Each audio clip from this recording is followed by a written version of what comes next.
Hello and good afternoon. My name is Kojo Yankson. I'm filling in for Blessed Soga. Let's start with this one. President Akufo-Addo has warned he will not allow deputy ministers to benefit from disloyal actions taken against their ministers. Rather, such appointees will be dismissed. The president issued this warning while swearing into office Ms. Lariba Zuwaira Abudu as the new Gender, Children and Social Protection Minister, with Francisca Oting-Mensah as her deputy.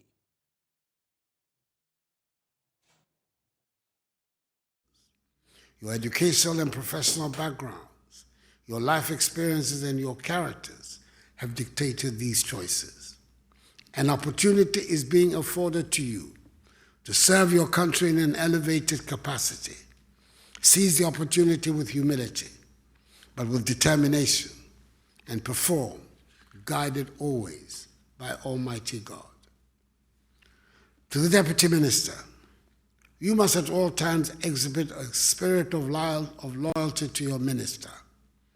Article 79, Clause 1 of the Constitution of the Republic provides that a deputy minister is appointed by the President in consultation with the minister and with the prior approval of Parliament to assist the minister in the performance of his or her functions. Your basic responsibility is thus to assist your minister in the performance of his or her functions.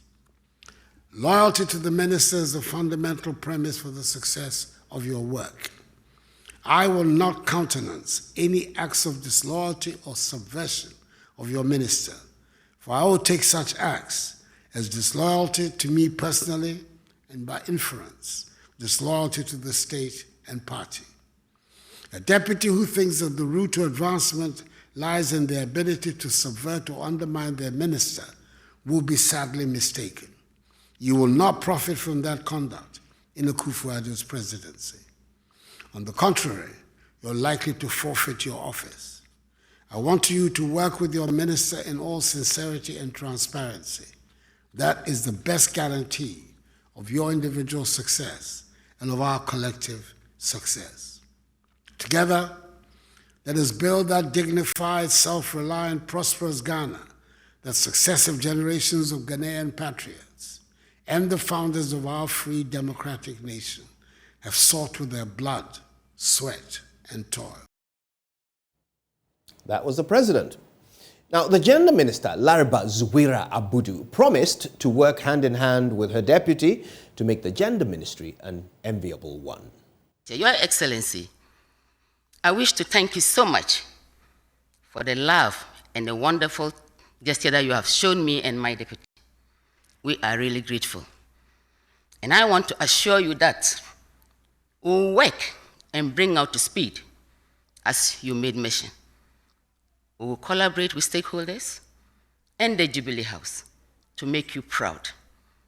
Myself and my deputy are committed to make Ministry of Gender, Children and Social Protection as an enviable ministry.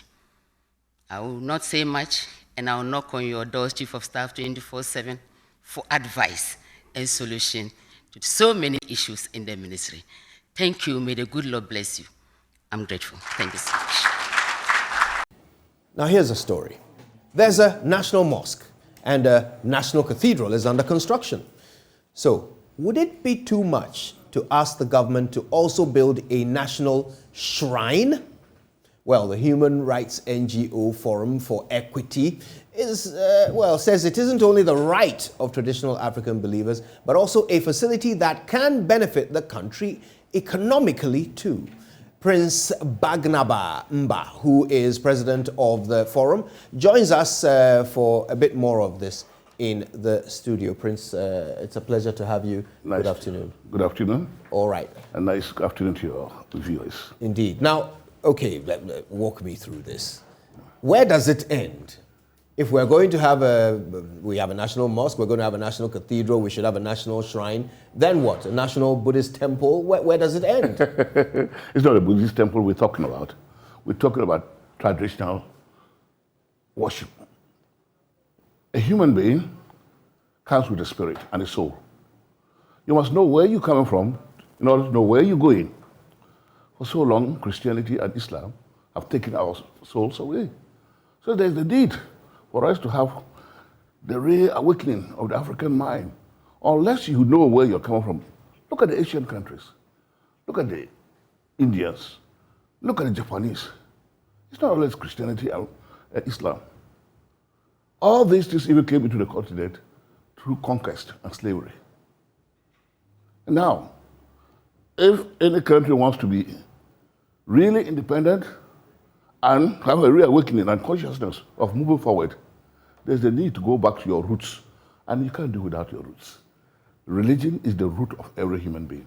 So what exactly are you calling for? For everyone to be a traditionalist, or for there to be some building constructed for those who are? Spiritualism is a choice. The belief in spiritualism is a choice. You don't enforce somebody. You appeal to the consciousness and the inner spirit to accept what you want to say. Now, but if somebody for so long has gone astray, you always say, this is the right way. If you want to come back, let's go back to it. Back to the basics. Without it, we'll keep on going astray. Right. You can never be, a copy cannot be as the original. Now, I don't think, I'm a Christian, but I don't think this country needs a national cathedral now. Why would I pay money for a national shrine? If you can pay money for a mosque, I don't want to. If you can pay money for a mosque, I don't want to. Or a national this thing, I don't want to. it is also that we are not asking for so much. We are saying they give the land. It will come out in a way just as we started. The contributions of devotees or people who believe in it would come about. It's not the issue of majority. We are not talking about winning seats to parliament. We are talking about equity. What you do to A, you must do to B. You see, in algebra, what you do to the left, you do to the right, so that we have respect for all religions. When we have national occasions, why do you pour libations? You see, you can't run away from your roots. No matter how you speak English, you are not an Englishman. So let's talk about land.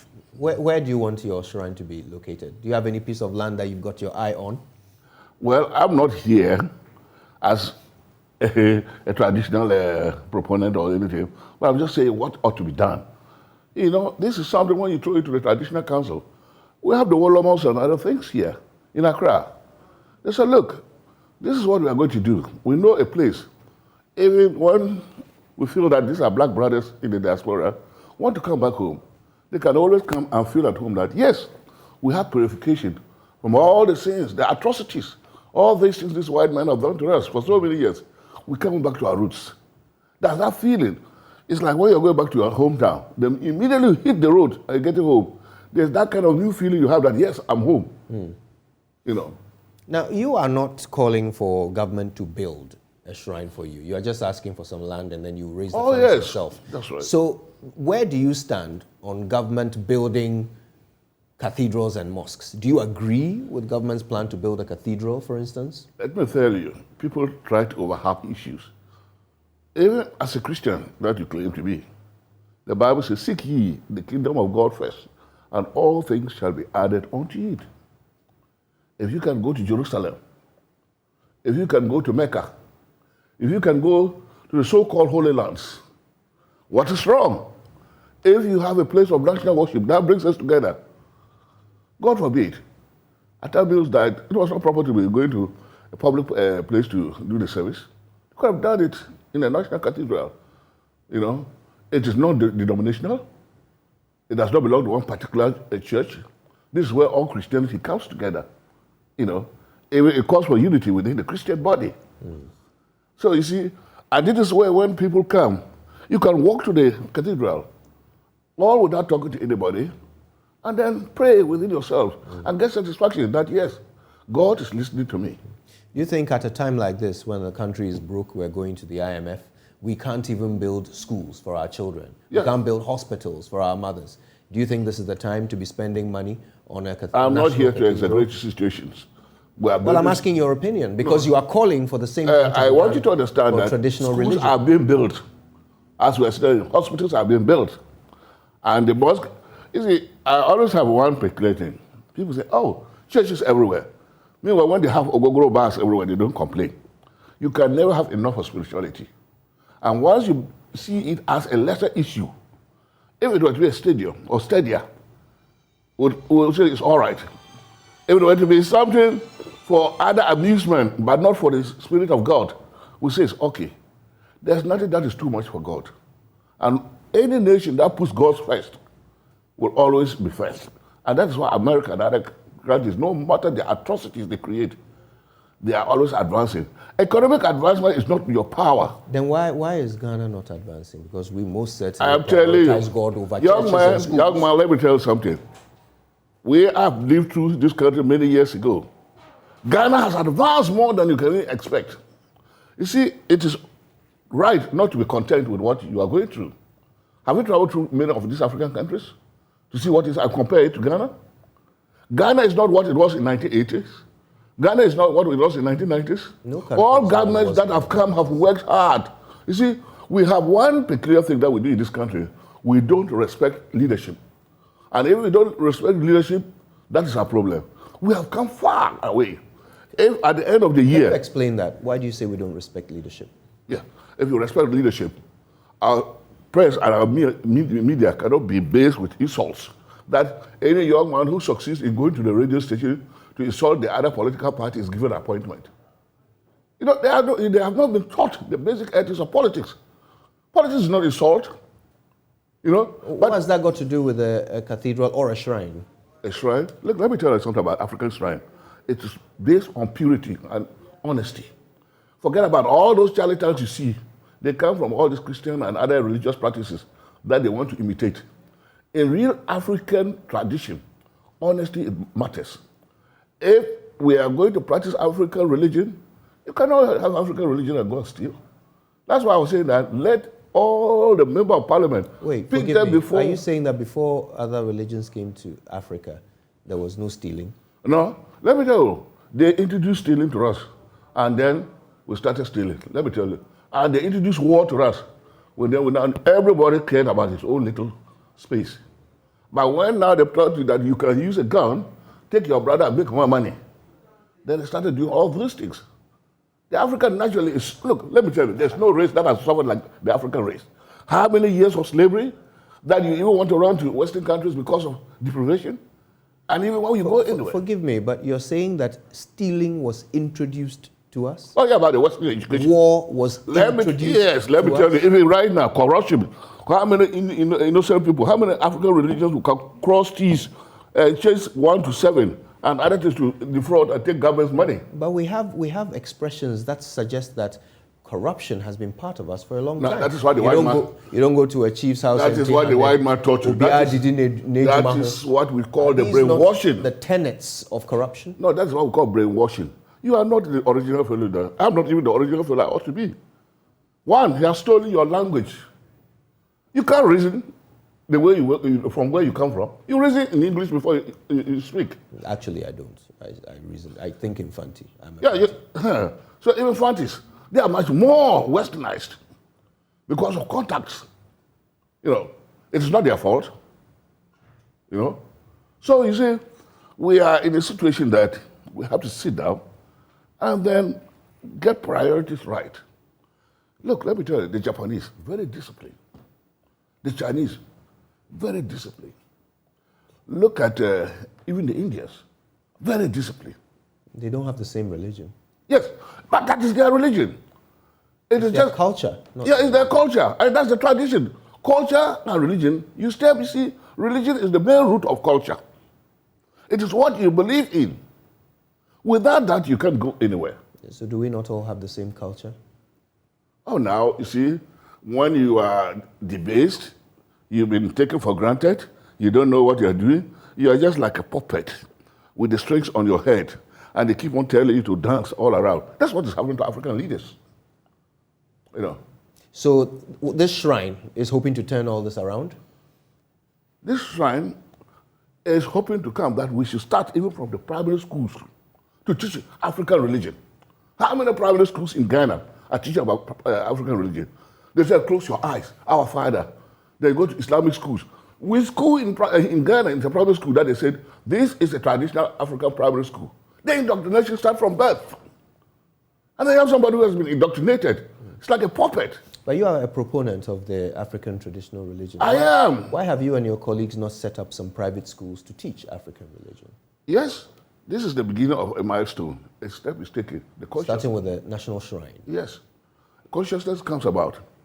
You see, intellectualism or whatever you want to talk about, or spiritualism, it goes by forces. After so many years in exile, the call comes that you have to return back home. So I think it is about time. Even, I don't know, when you were young, we had Reverend Damois with Africania Mission. They came about those days, talking about libation and the issues of African religion, the respect for human rights, the respect for the woman, and the respect for tradition and elders in our society. And if you dare mistakenly steal, then that will strike you. That was how I was saying that if we have an African shrine, even it's part of our constitution that if you are a member of parliament and they are going to be sworn in, let them go to the shrine and swear all of them before they pass out. You see, no, a lot of them will not like to go to that place. Well, it's been a fascinating look at the other side of things with you, Prince Barnaba Mba. Nice meeting you and nice talking to you. Pleasure is ours. All right, stay with us. More stories coming up. A member of Parliament's Education Committee is blaming the capping of GET Fund and the failure of the Finance Ministry to release allocated funds to the Education Ministry for the massive infrastructural deficit in the colleges of education across the country. A special report by JoyNews and the Teacher Education Journal uncovered widespread abandoned infrastructural projects in the colleges. Michael Ashali has more in this report. On the campus of Bagabaga College of Education is a 400-bed capacity girls' dormitory that has been abandoned for more than a decade. The school, previously for lack of accommodation for ladies, were forced to house them in a nearby senior high school. Dean of Student Affairs, Florence Kazi, explains why. It got to a point our female hostel was sinking, and then we had to move our female students to Tamale Senior High, which was the closest. We took their new building and hosted our students there. So government came in as an intervention to give us this project so that we can bring our female students back and then add more to it. But as at now, this project is over 10 years. We are not seeing the headway. We have done all that we could to see whether this project could be completed, but we are not getting it. And it is affecting us in so many ways. Sod was cut in 2009, but the contractor later abandoned the project for lack of funds after executing 60%. Since then, weeds have colonized the area. Like most colleges of education, inadequate infrastructure has compelled many of them to run a shift system to accommodate the numbers. For the 2022-2023 academic year, Bagabaga College is considering significantly cutting down on female enrollment. Here is Vice Principal of the school, Emmanuel Al-Hassan. Actually, the project was supposed to have been completed in 2012, and that would have boosted the enrollment of females in the college. But because of this situation, we are forced to limit the number of ladies that we can admit. And this is something that we have strived to solve, but it is not something that is easy. So the college has tried to at least bring the ratio of male-female enrollment into the college to 1:1 or 50:50. But because of the abandoning, or because this project has not been completed, we have no way of improving or increasing the number of females that will be enrolled into the college. It's a worry to us, and we have gone every length and breadth to see how the contractor could come back to site. All certificates that he has prepared and submitted to get funds for payment, I think they have been honored, but we are not seeing any progress of work on it. As we speak, some of the materials that were used here, like the cables, because they have abandoned it, second owners, or if I call them thieves, have come to pull them out. And obviously is going to increase the cost of the project if we come back anytime.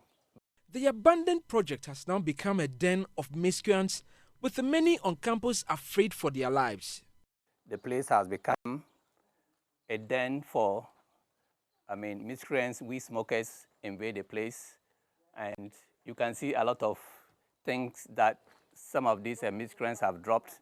If you go into some of the rooms, you can see condoms and other things, wrappers of tramadol, and then matches and other things which they have used to enjoy themselves. And these are all signs that, and occasionally we come to see people sitting there and actually engage in other things that are not appropriate.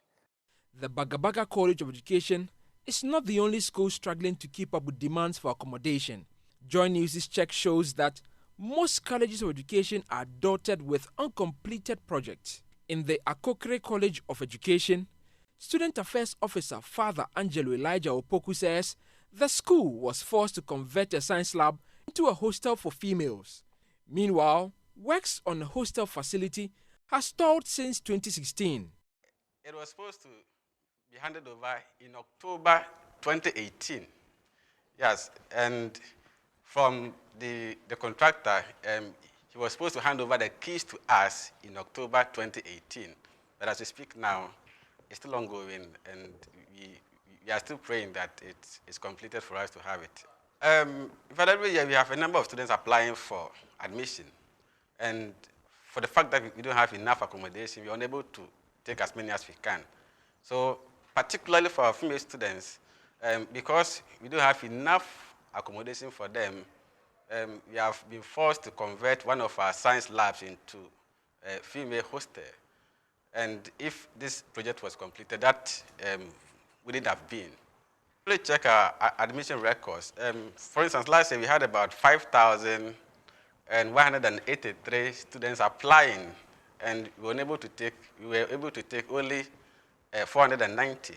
So if this place was completed, at least we could have admitted more than what we took last year. So we are sending a passionate appeal to the government, to the powers be, that they should come down to Macedonia and help us. At least if this building is completed, we can admit more students, and then students who applied and were unable to get admission would also have the peace of mind and then be admitted into this college. At Dambai College of Education, two major infrastructure remain abandoned. At Inja College of Education, some of the uncompleted structures have begun to deteriorate, with some developing cracks. Meanwhile, staff of Enchi College of Education have to compete with students for limited accommodation. Because when this one is completed, it can only accommodate 2 staff. The entire system needs well-established staff bungalows to make academic work comfortable for teachers. Because as I speak now, teachers are pairing bungalows, which ought to be housing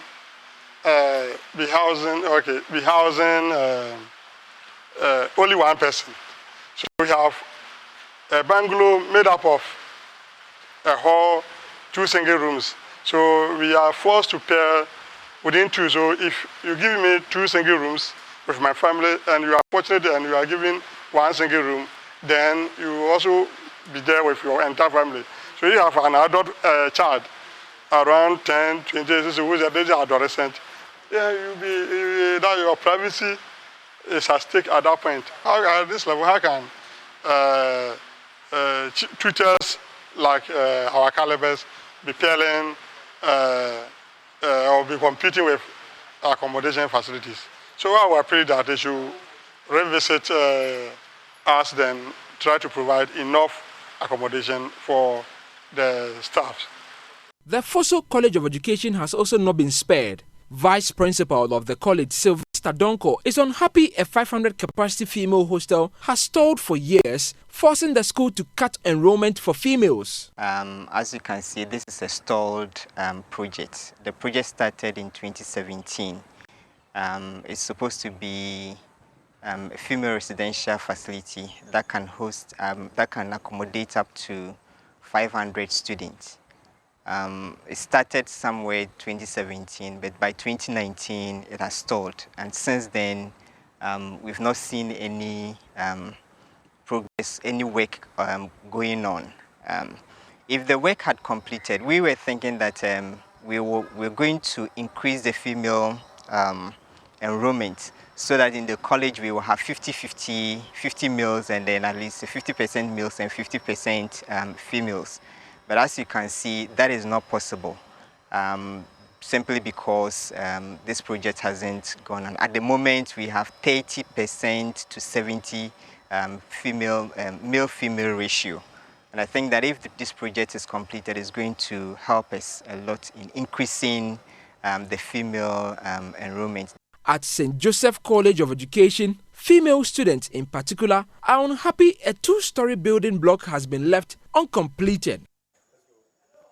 These days, due to gender issues, the female are more than the male, and the female dormitory is very small. And due to this uncompleted building, we are having a lot of issues because we don't have a lot of beds in the small dormitories, and it's causing a lot of problems for us.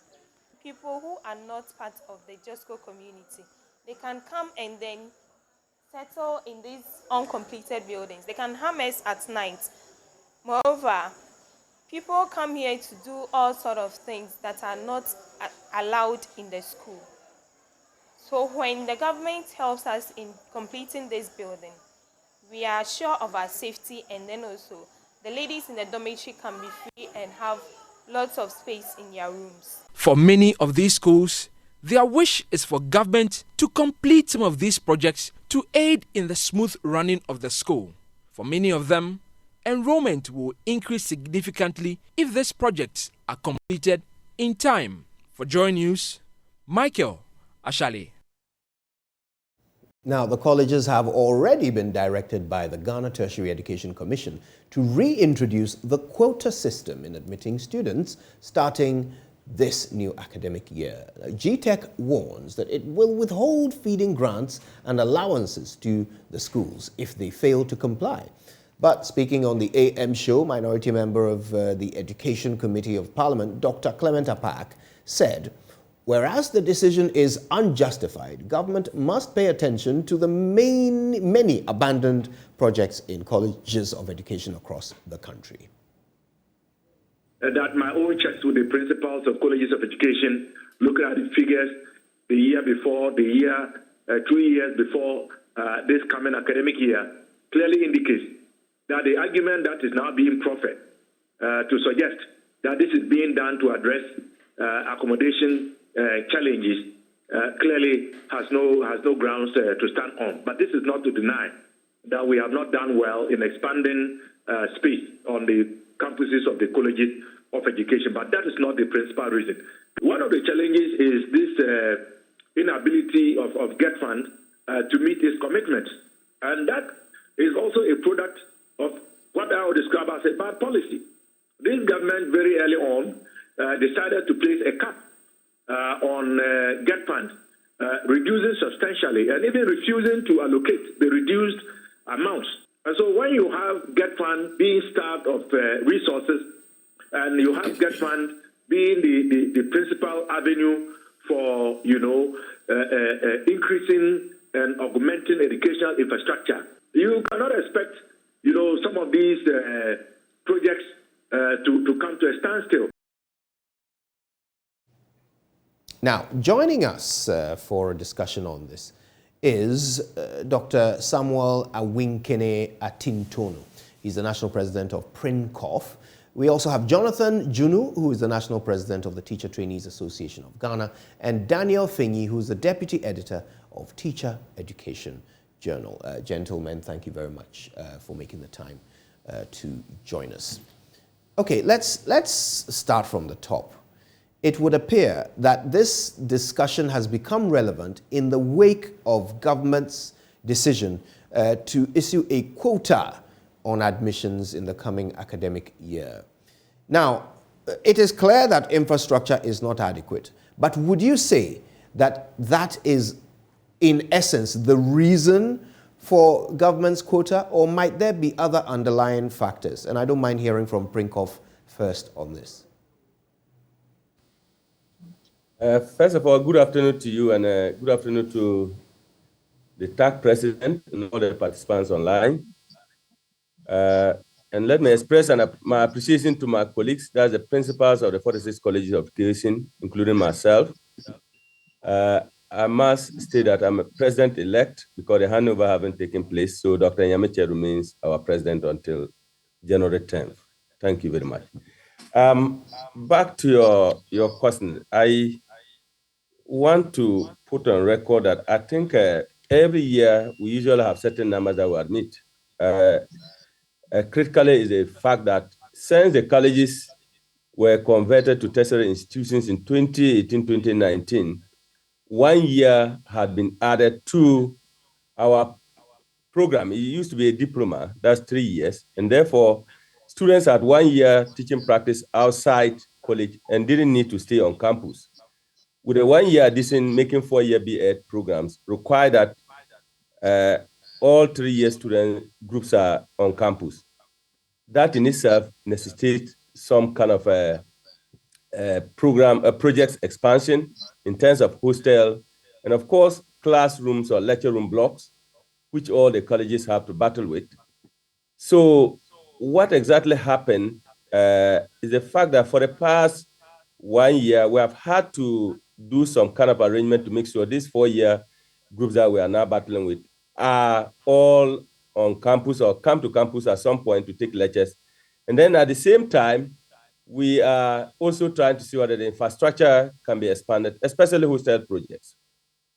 This year, the good news is that all the 46 colleges of education, Minister of Education have actually given us 400 bed capacity. I think it's 300 bed capacity across the 46 colleges of education. And this is currently ongoing. Of course, some have been started, some are yet to take off. There are different levels. So we had agreed that we have to manage the situation until the infrastructure outlay is improved. So in managing this thing, we had a meeting, which we all agreed that we should find a way by which we can do the admission in such a way that we can have these groups in place until we have all the infrastructure in place to get them. So I wouldn't say that there's a quota that necessitates what people are calling at, because it was something that we have to agree that what the infrastructure can handle is what we should have. So that's what is on the ground currently. And I would want all of us to understand that context. Looking at what you have shown here, and particularly the abandoned project, that's where it's a concern to all of us.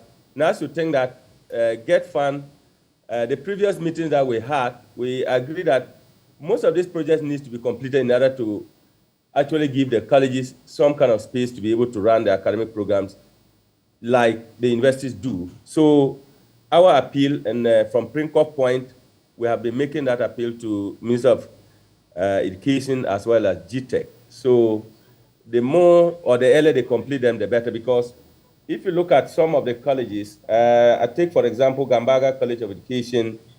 This is one of the colleges that got approved in 2018, and it just doesn't have any infrastructure on the ground.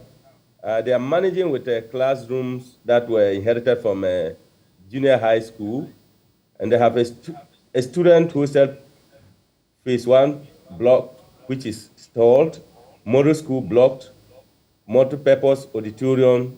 All these were started in 2016, but currently they really need these ones to ensure that they can conduct academic work successfully. It runs to recommend also have them. You have a major pair, you have a Presbyterian Women College, Agogo, also having auditorium projects, all of them stalled. But for us to run the colleges very well, we would actually appeal to get funds to pay or give us priority to complete them. Thank you. With all of these infrastructure outstanding, are you suggesting that if they were to be completed, you would then be able to take in more? Yeah, sure. Because as I said, a critical thing is that when we expanded to 1 more year, we didn't adjust correspondingly to the hostel infrastructure. So yes, If Means your these ones were position- completed for most of the colleges, Yeah.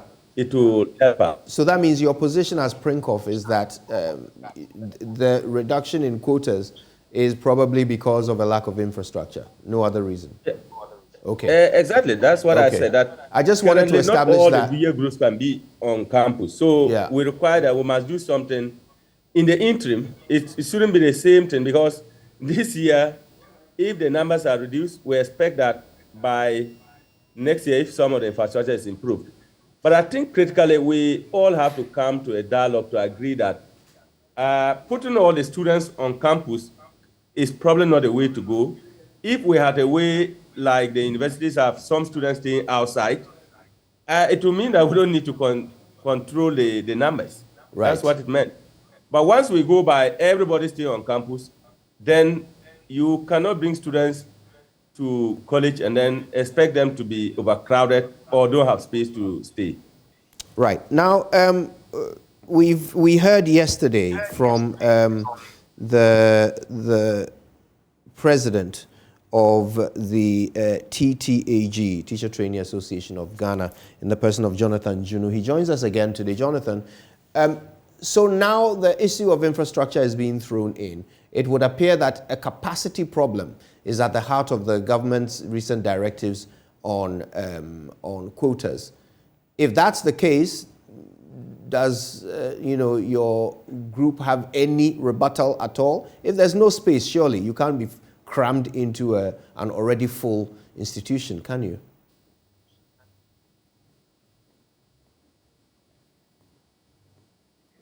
Just as you've mentioned, I think that if the space is full, it's obviously not going to be possible to bring in more people. But I think that why don't we maintain the numbers that we were using previously?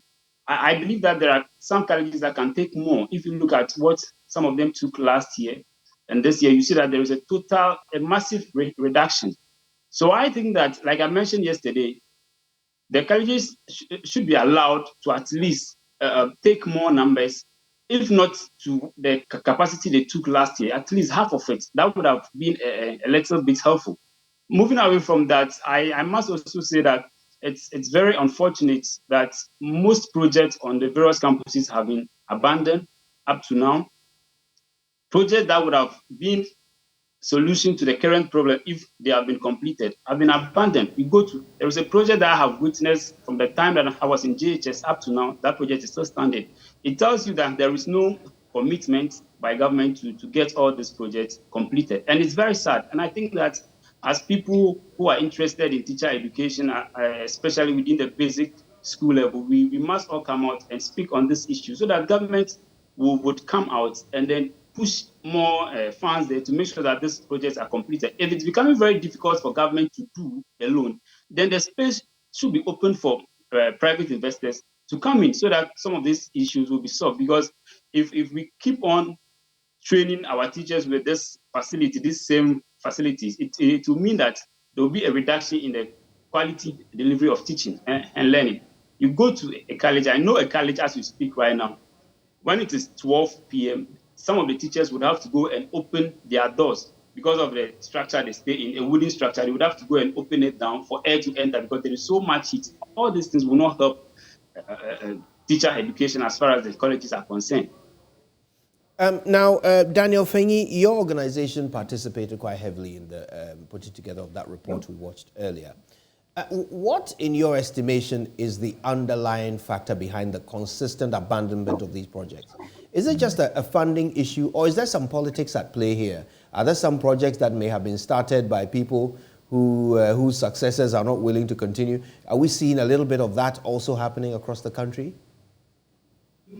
All right, Kojo, thank you very much. In fact, we have taken time, with the Teacher Education Journal, we have taken time to go around the colleges of education. At the moment, we've been able to confirm with 38 of the colleges that they have abandoned projects. And we have actually engaged 30 of them. And we can confirm to you that majority of the colleges have one or two projects that have been abandoned. Now, what are the factors? As you rightly said, there's a funding problem and there's definitely a political problem. With a funding problem, we realize that there are two major factors. The one is that many of these projects are funded by internally generated funds of the various colleges, and some of the projects were funded by the government. But we realize that the common denominator, whether government-funded project or internally generated funded project, is the lack of continuity. And so a principal will start a project, but when he retires, the project also retires.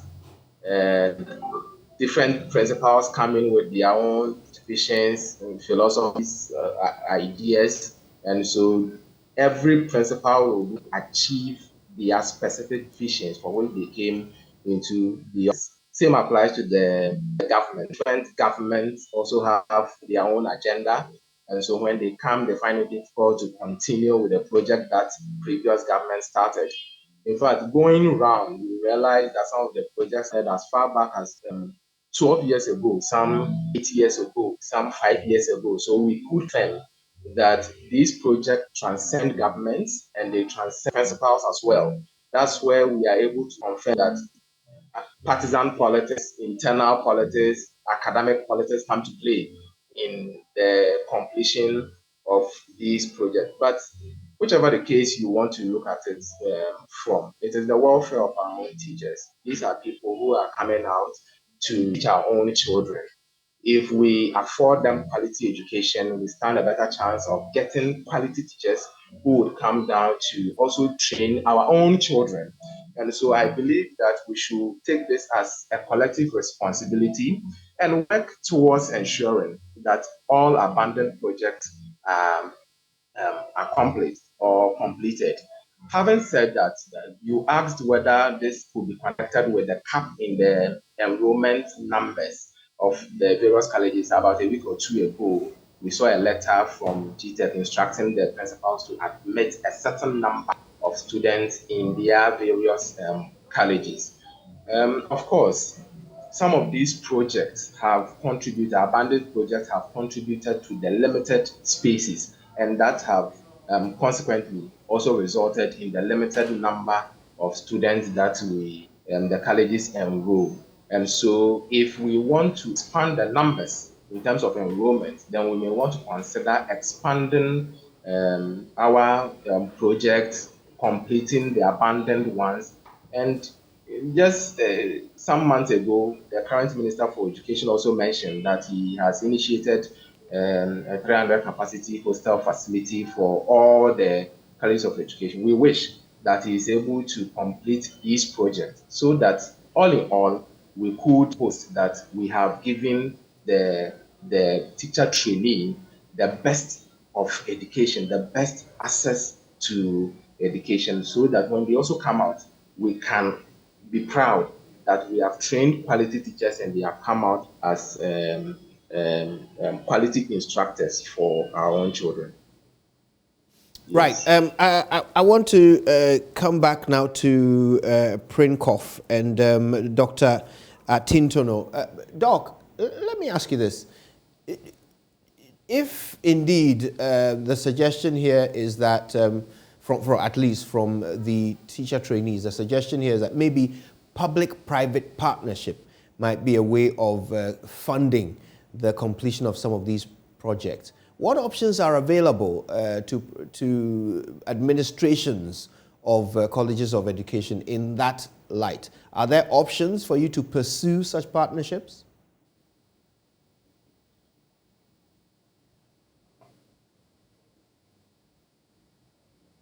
Right. If you can unmute your microphone for us, there we go, so that we can hear you clearer.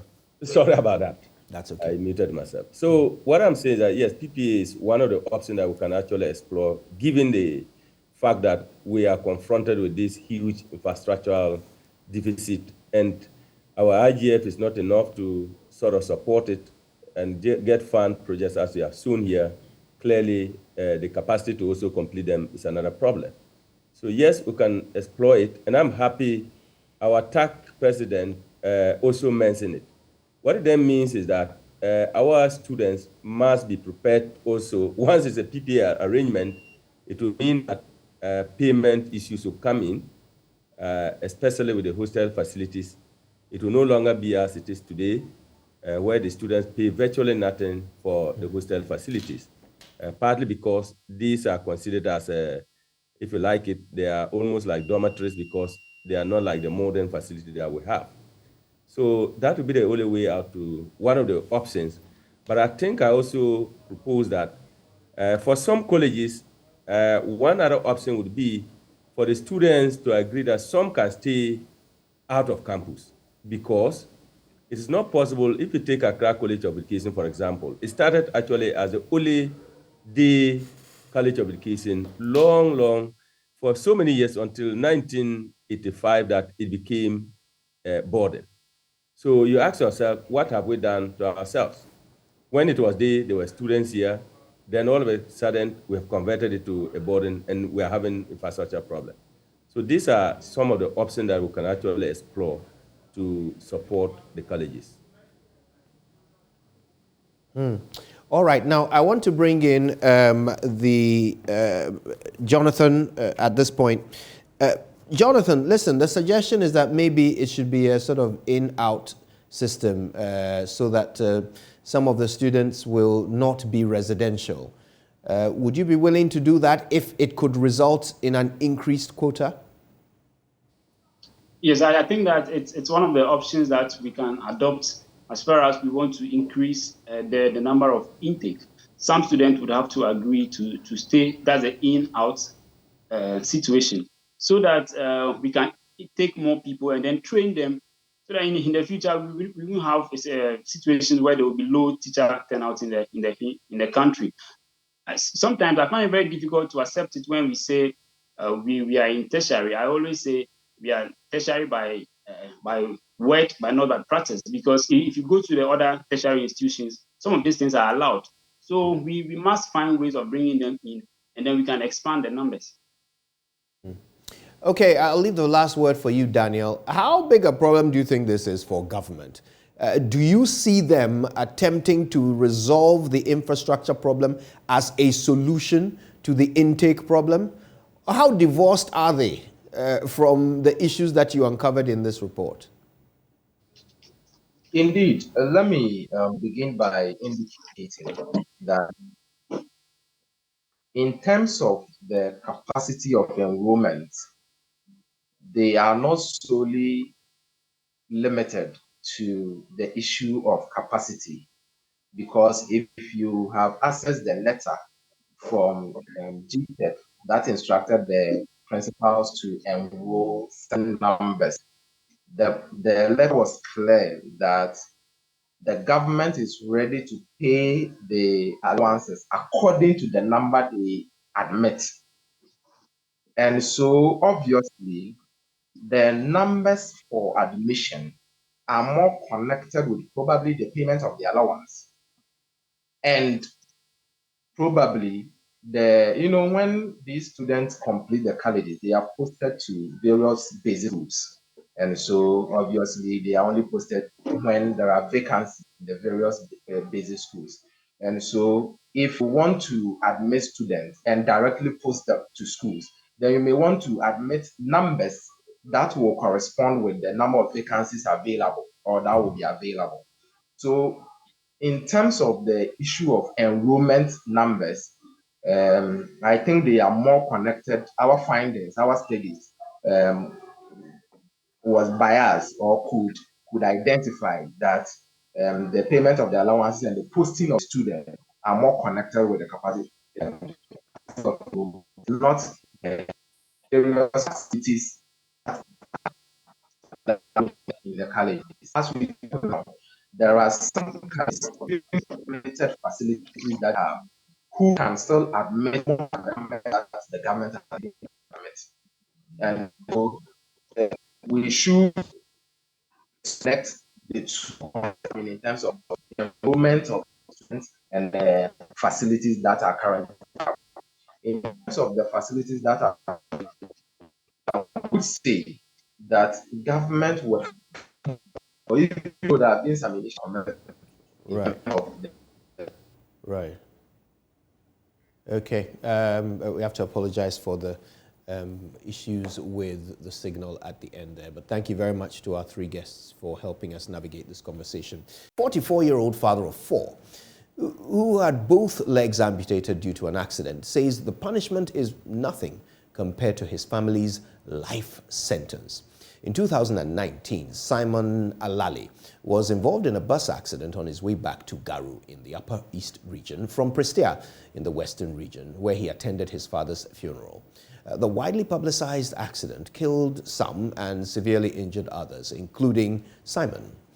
For 3 years, Simon has struggled to let go of the incident and begin a new life. Simon advises drivers to be cautious this season in order to avoid what he is currently experiencing. He doesn't want anyone to be involved in a similar accident in the future.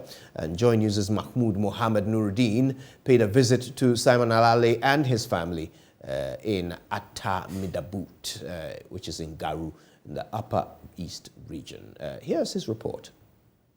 Drivers should take their time, drive safe and arrive safely, so that they do not experience what happened to me. So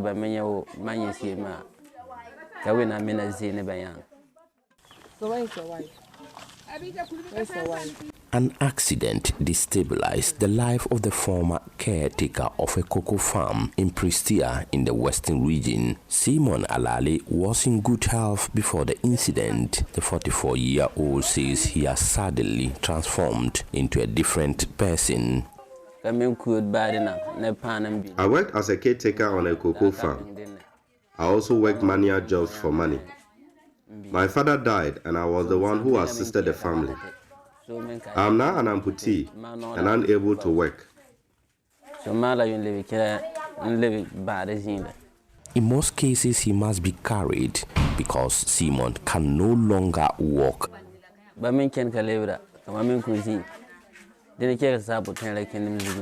My colleagues are now out and about. I think about where I would go and who I would meet. But I have to sit here and wait for someone to pass by, who will give me something to eat and buy soap to wash my clothes.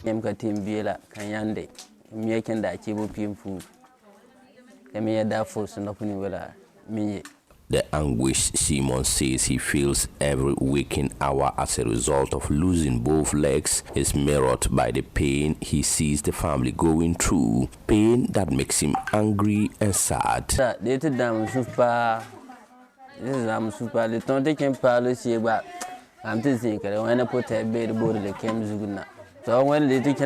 I'm constantly disturbed, and sometimes I have suicidal thoughts because I am not who I used to be. I'm always sad because I remember how I used to go out with people and now I can't.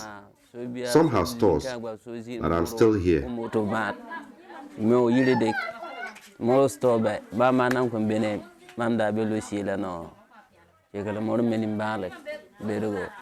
Simon has 4 children, which has made his life more difficult since the incident. His wife is said to have traveled to work to support the family. Here is Simon's mother, Mbama Alali.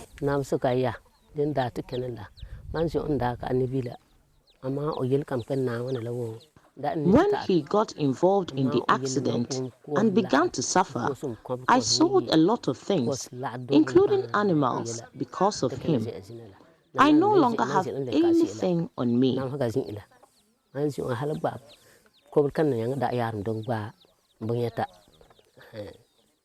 Simon says he is doing everything he can to turn back time and stop the pain. The story of Simon has moved the founder of the Sumbiela Foundation, Awimbe Salifu, who has decided to donate 7,000 cedis to help the family. Okay, so this gentleman contacted me through one man called Joshua with his issue, and I put it out there and I got some friends to support his cause. Initially, he wanted us to get him a tricycle that will work for him because he has no 2 legs. Unfortunately, we were not able to raise the funds to get him the tricycle. But then we have some money for him to help him start something on his own, and then a year around this time we'll come and assess what he's been up to see if what we have been able to raise has been of good help to him. Simon intends to start a business for the benefit of his family and the glory of God. I would use the money to open a shop, stock items, and sell them to assist me in caring for my mother, wife, and children. That's heartwarming. Now, let's return to that story of diplomacy.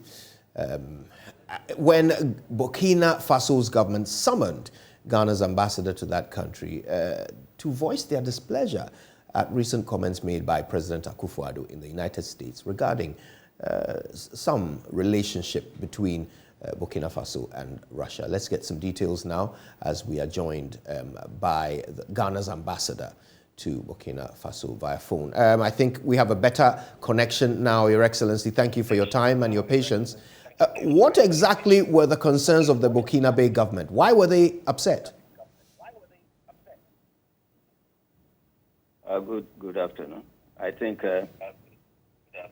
it's good to ask this question because in communication sometimes the intent is misinterpreted or misperceived. They initially had to invite me as a representative of the President of the Republic of Ghana to find out perhaps if there was any... To us on the telephone, that might be helpful. It's very, very loud feedback. Yeah, I think that has been fixed now. Please go ahead. We had to go to respond. They wanted to know the intent behind the message. And so they had to call me to express their displeasure. But at the end of it, it was rather to be a pleasurable thing for them because the intent of the message as presented by His Excellency Nanado was about seeking the support of partners in this battle. And the battle is a common battle that we are all fighting against, and that's the terrorism. And so the president, being chairman of the Accra Initiative, took his initiative to be able to tell partners that they need to move in to help Burkina Faso. So my invitation was to explain the intent behind the message. And that is it, because before the president went to America for the summit, there was an Accra initiative where he stated that there was the need to find all the necessary resources by any means possible for Burkina Faso to begin to continue their fight against terrorism as a preventive mechanism. In other words, if the problem is in Burkina Faso, and if Burkina is able to fight it, then it will not cascade down to the coastal countries. That was the intent. And so it was explained to them. And the president, in his wisdom again, as an experienced diplomat and politician, sent a delegation to explain further and to convince them, to allay their fears that it was not an issue of malice, but it was an issue of recognizing the problem, the difficulties Burkina Faso faces, and also as a preventive measure to curtail terrorism, scaling down to the coastal countries. So that was the essence of the message and the joint discussion. And once it was understood, that was it. Right. Please help us understand how you communicated to the Burkina Faso government what Russia has to do with terrorism in Burkina Faso. How did you explain that part of it? No, countries have relations bilateral and multilateral. So we didn't have any deal to explain anything on that because Ghana has relations with various countries. So does Burkina Faso. So that is not the major issue. The issue is as whether terrorism exists and whether friendly countries can help to fight terrorism.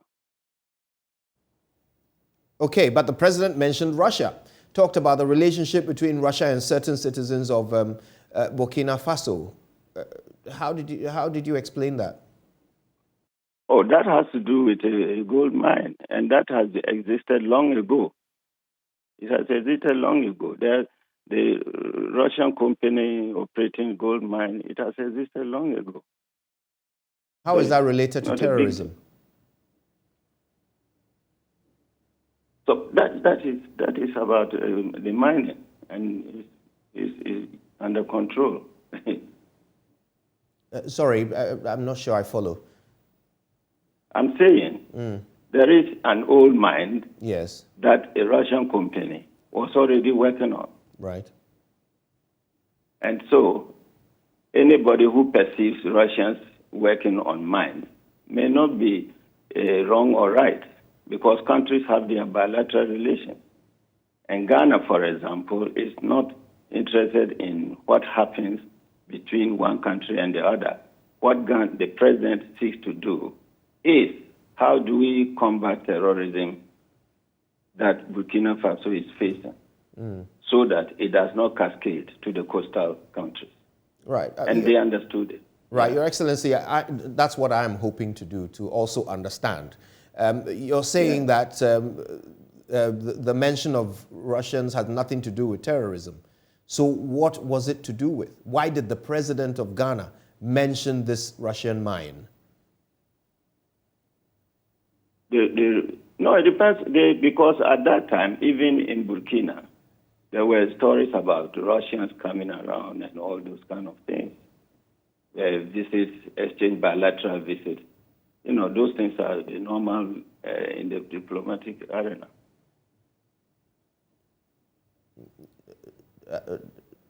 I'm sorry, I'm still as lost as I was at the beginning. Yeah, so we heard the president talk about this Russian mine in Burkina Faso, right, in a conversation which you say is about terrorism. But now, as you explained it to us, the Russian mine has nothing to do with terrorism. So why did the president mention it? What point was he seeking to make? Oh, that was a conditional thing. Supposing if people are deemed to be coming for mining, and if people are at bilateral level, they are doing their conversations, you need to be able to question things. So it's not a confirmation of anything. That has been sorted out because the Burkinabés have stated clearly what their position is. And they say their problem is not Ghana. Are you saying that the president of Ghana... That is not a big deal. Are you saying that the president of Ghana was guessing that the Russians are involved in terrorism and the Burkinabés are confirming that they are not? Are you saying that our president was guessing that the Russians are involved in terrorism in Burkina Faso and that he didn't actually have facts? No.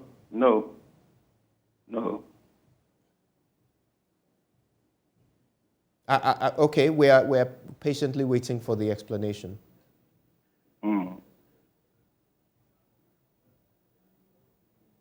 Do we have His Excellency on the line? Can you hear me? Hello? Yes, Your Excellency, can you hear me? Yes, yes. Yes, so we're waiting for the explanation. If that's not it, if the president was not guessing, then what exactly was he doing? Guessing what? Okay, Your Excellency, you were explaining that the president was stating a hypothetical situation. That suppose... Yeah, I'm talking of bilateral relations of countries and multilateral relations of countries. And I'm saying that was not the core issue. The core issue was about terrorism. How do we mobilize resources to support Burkina Faso to combat terrorism and also to prevent terrorism coming down to the coastal countries. Okay. I think the only thing we want to understand is what that has to do with the Russians. That one, perhaps, we need to find out. Okay, so you're not sure why the president mentioned... The intent behind the communication was about getting partners to support Burkina Faso to combat terrorism. Okay. Either getting resources or any other support Burkina will need. So how did you leave things? How did things end with the Burkina Faso government? Oh, they are happy to hear that resources are needed for them. Okay. They are very grateful to know that resources are needed for them. Right. Your Excellency. The relations will be strengthened far, far better. Okay. And it's already in the process. Very well. Your Excellency, thank you very much for your time with us. We appreciate it. Thank you so much. That is His Excellency Boniface Gambila, who is Ghana's ambassador to Burkina Faso. Now, President Nana Addo Dankwa Akufo-Addo is asking the Supreme Court judges to possess a sound knowledge of the law and set precedents in the application of it. According to him, the Supreme Court is not bound to follow decisions of any other court. And therefore, the Supreme Court judges must apply the law as expected in order to command the respect of the people. He noted that the perspective of the Supreme Court judges is critical for our national development, especially at these challenging times. President Akufo-Addo said these things when he swore in two Supreme Court judges, Justice Barbara Frances Akayinsu and Justice Samuel Kwame Adibu-Asiedu, at Jubilee House. He also urged judges to help make the rule of law not just a slogan, but a reality.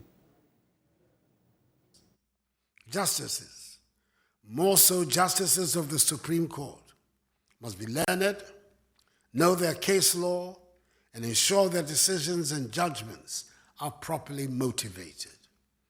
It is in this manner that judges contribute to the orderly development of the nation. So to our new Supreme Court judges, it is extremely important for you to bear in mind that the growth of our nation demands that we have a judiciary that commands the respect of the people by the quality of its delivery of justice, as well as by the comportment of its judges. Applications of the laws of the land must occur in the words of the judicial oath that you have just taken, without fear or favor, affection or ill will, and therefore without recourse to the political, religious, or ethnic affiliations of any citizen of the land, of any person before you. When a person falls foul of the law, society demands that the person will be dealt with accordingly, and law enforcement agencies, including the Supreme Court, must ensure that this is done. That is the true meaning of the concept of equality before the law, and I'm confident that you will uphold it and distinguish yourselves in the work of the court. All of us, from the executive, legislature, judiciary, public sector, security agencies, private sector, political parties, civil society, professional and trade associations, religious bodies, traditional authorities, and ordinary citizens have a collective responsibility to work together with our different views and our different perspectives for the Ghana project, a united Ghana driven by considerations of social justice and solidarity. Was the president earlier today. Now, Justice Barbara Frances Akayinsu, on behalf of her colleague, thanked the president and pledged to do justice to all manner of people as expected of them. It is both a privilege and a humbling opportunity to be nominated among many other qualified persons and approved to serve on the highest court of our land. The enormity of the task ahead is not lost on us. That is the more reason why we give God all the glory and thanks for this recognition. My colleague and I are grateful to the President, the Council of State, Parliament, the Judicial Council, His Lordship the Chief Justice, and the Bar Association for the trust reposed in us. We cannot forget our families and friends who have remained our anchor of strength and support to date. Finally, while we give thanks to the people of Ghana on whose behalf we have been called upon to administer justice, we assure the people that we shall keep faith and keep the fidelity to the Constitution and shall remain committed to our judicial oaths, God being our helper. Yes. Now, from July, the hashtag #KenMustGo has been high up in Ghana Twitter trends. As of 7 December, the hashtag generated 465 million impressions from over 9,600 users. A counter-narrative, hashtag #KenMustStay, and hashtag #KenVindicated emerged in November and also stayed high up in the Ghana Twitter trends. An investigation into the two hashtags showed that one of the hashtags was a false trend. You want to know which one? Which one was organic? Follow Jojo Kobna in this report as he painstakingly queries influencers behind these tweets. We are not going to the IMF. Whatever we do, we are not. The consequences are dire. We are a proud nation. We have the resources. We have the capacity. We are not people of short sight. We will not go to the IMF today. We will not go to IMF tomorrow. And we are not going as long as the NPP remains in power. You heard the Finance Minister, Ken Ofori-Atta, and Deputy Finance Minister, John Kuma. They were cocksure that Ghana would never go to the International Monetary Fund for a bailout. So when President Nana Akufo-Addo announced that Ghana would engage the IMF for a bailout on 1st July 2022, many Ghanaians clamored for the resignation of Ken Ofori-Atta. At 7 a.m. on 2nd July 2022, at Obeng Appa, posted on Twitter, "It must be tough for Nana Akufo-Addo right now, knowing that you don't have the cujons to sack your finance minister, who is clearly your undoing, simply because he's your relative." That was when the hashtag #KenMustGo was born. The hashtag trended for days on Twitter. As of 7th December 2022, about 22,739 total tweets were garnered. 4,833 of the tweets were original and 13,967 were retweeted. 2,097 were quoted tweets, while 1,842 were replies. Analysis of the #KenMustGo hashtag revealed that Mr. Ofori-Atta received a lot of Twitter mentions whenever the cedi underperformed and fuel prices spiked. On 25th October 2022, 85 majority MPs shockingly held a press conference demanding the immediate sacking or resignation of Mr. Ken Ofori-Atta. In the interest of our side of government to remove our minister. But whatever it takes for the government to put in place the right measures, if it requires removing all the cabinet ministers and setting up a new government, we will support it. The #KenMustGo hashtag caught fire and trended for days. There seemed to be an organic rise of public opinion on why Ken must go, and it peaked at 7,633 Twitter mentions on 25th October 2022. Anytime the cedi depreciated, many users inundated Twitter with messages calling on the finance minister to be sacked or resign. Over 9,600 users tweeted the hashtag, and this generated about 465 million impressions. The most influential user of the #KenMustGo hashtag was MP for Notong Samuel Okudzeto Ablakwa, tweeting under the username S_Okudzeto Ablak. He used the hashtag 8 times and garnered 1,738 retweets. In the heat of the clamor for the resignation or sacking of the finance minister, musician and social media activist Kwame Plus tweeted, "We must begin a campaign to force the president to sack Mr. Ken Ofori-Atta. Every professional association, civil society organization, workers' union, and influential people in Ghana and abroad must be part of the campaign." Unquote. An unidentifiable Twitter user, HateKashine, responded, #Ken must stay. This marked the beginning of the counter-narrative Ken must stay. Many users pushing the Ken must stay narratives were faceless and cannot easily be identified. Some of the accounts were created in October 2022. These accounts only tweeted Ken must stay content. The most retweeted Ken must stay tweet was sent out by @MercyKingKong on 19th November 2022. The tweet garnered 129 retweets and 151 likes. We identified 61 accounts involved in coordinated sharing of specific messages on Twitter using the hashtag #KenMustStay. The seemingly scripted tweets shared by these accounts contained content extolling the finance minister's economic management prowess, urging him on to stay in office. Some of the scenarios are: the message, quote, "Undoubtedly, the Ministry of Finance is committed to working alongside all stakeholders to ensure we can reposition our economy back on a path of growth and prosperity. Finance Minister Ken Ofori-Atta, #Ken Vindicated, #Clueless NDC, #Ken Must Stay." The breakdown. We identified 47 distinct accounts that tweeted the message 75 times. This means that certain accounts tweeted a message more than once. Quote, "Carefully observing the ad hoc committee's questions, it's obvious, #Ken Must Stay, because the allegations all be useless and empty.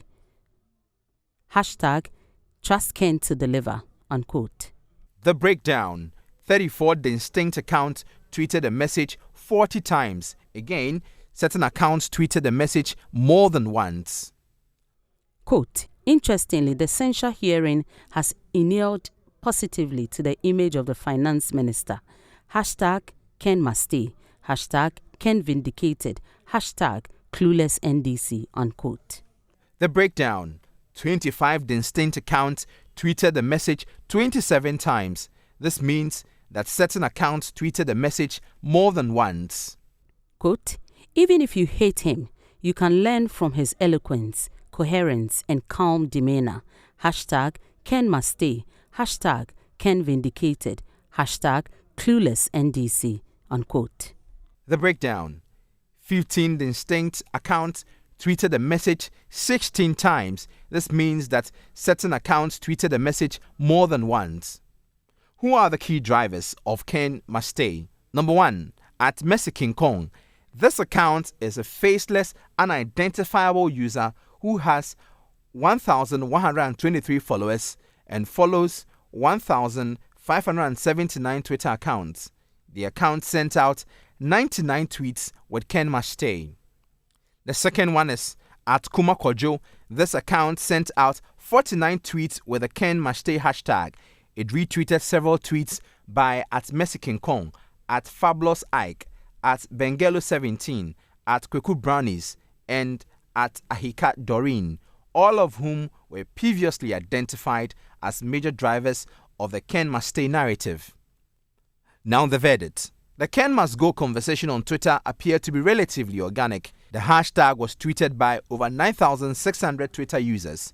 The political characters that drove this narrative on Twitter are well known, and as members of the opposition, their stance on the matter is understandable. This narrative on Twitter mirrored what appears to be the general sentiment of most Ghanaians at that time. Even NPP MPs called for Ken Ofori-Atta to be sacked. The Ken Must Stay narrative was largely inorganic.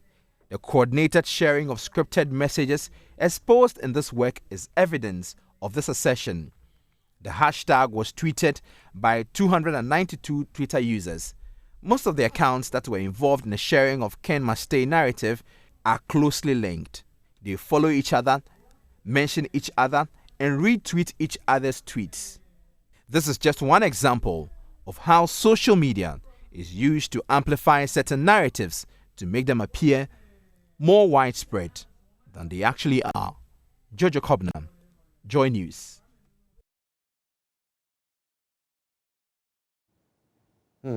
Information will be asked. You're welcome back. Here's how we wrap up. It's been a year since the passing of the multimedia group's Elvis Kwashie. The general manager of the Joy brands passed away on December 28, 2021. 1 year after his passing, the Bonwedi Kwashie allied families, the multimedia group, and other invited guests met on Wednesday to commemorate his anniversary. Here's a full report. He is Lord. He is Lord. He has risen from the dead. He is Lord. Every knee shall bow, every tongue confess that Jesus Christ is. Songs of praise and thanksgiving as family and friends gather to celebrate the life of Elvis Kwashie, former general manager of Joy Brands, who joined his maker exactly a year ago. Jesus Christ is all your right. All your right. All your right. All your right. What sorry if you all your right. Kojo Yankson, teche mabe pemwaka, say Jesus, all your right. The family will remember him for his unique character and attitude. Sometimes, perhaps today, God will say to you, this night your soul shall be required of you. So prepare to meet your God, O friends. So when Elvis started working, his character and attitude was so unique. We as a family, we are still mourning Elvis. Tears are still falling down our eyes. And I cannot say that this will stop tomorrow or the day after. But we are still believing and trusting God that he whom we believe in will surely see us through. Everyone in the family is crying for Elvis because he has done so much for us. When you are down, Elvis will lift you up. When you have nothing, Elvis will empty his pocket just because of you. We have come to realize that he has played a very great role in our lives. We work together as a big family. In our home, you will not know who is who because we all blend into each other. That was the life we were taught from the beginning. I just want to say that Elvis, you have done so good for this family, so well for your children, so well for everyone in this family. Forever we shall remember you. Host of the Super Morning Show, Kojo Yankson, spoke on behalf of the multimedia group. I can't think of any industry or sector that employs more independent, stubborn minds than a newsroom. And the Joy newsroom is perhaps the best example of this. It does not take ordinary humans to run the Joy newsroom. To run it successfully, you need to be not just extraordinary, but you need to be extraordinarily blessed. And God gave us exactly that person in Elvis Kwashie. I think it's important that as part of our culture, we recognize the lives of the departed 1 year after they leave us. Because 1 year is a very suitable period of time to measure the difference in your life since your loved one departed. I have no doubt that just as my colleagues and I are measuring the millions of ways in which life has been split into two. Time with Elvis and time after Elvis. I'm sure his beloved wife Cynthia and children, I'm sure his fraternity in the church, and all the people in the different spheres whose lives he has not just touched but elevated, are all measuring what 1 year without Elvis really means. Elvis, may your soul continue to rest in peace as we continue to bask in the glow of your legacy. The family of the late Elvis Kwashie will unveil his tomb on the 7th of January at Asadame in the Volta region.